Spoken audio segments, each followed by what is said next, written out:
Well, let's get right to that dash cam video. It shows the first incident impacting APD officers, but it may not have been the last. Since Friday, paramedics have evaluated 5 other officers for the same symptoms.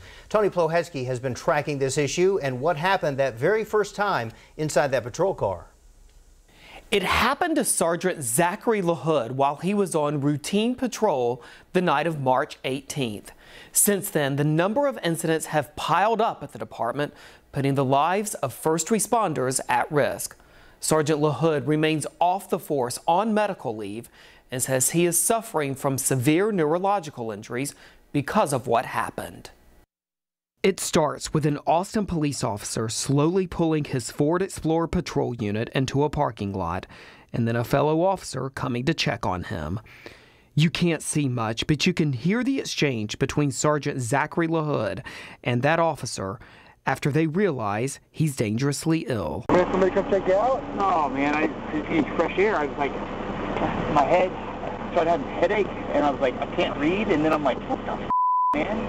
And I hit the curve over here. The other officer, who was not identified, shares a suspicion that can barely be heard with Sergeant LaHood about what might be happening. They called it monoxide poisoning. I almost hit a bus and scared the out of me. I thought I was having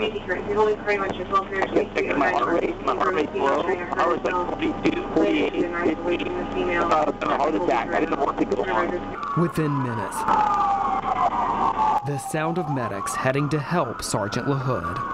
Now that sergeant is out of work and has sued Ford Motor Company in damages for what happened. No other officers have been as affected as Sergeant LaHood. The 5 who were treated had symptoms that included nausea, dizziness, and headaches and were taken to the hospital and released.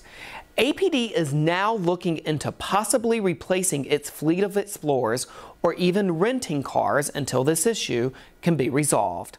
Tony Plohetsky, KVUE News Nightbeat. We reached out to Ford Motor Company today for a comment but have not heard back. But when Sergeant LaHood filed his lawsuit in June, Ford did respond, saying in part, quote, "We have thoroughly investigated reports of exhaust odor and do not believe this odor condition poses a safety risk."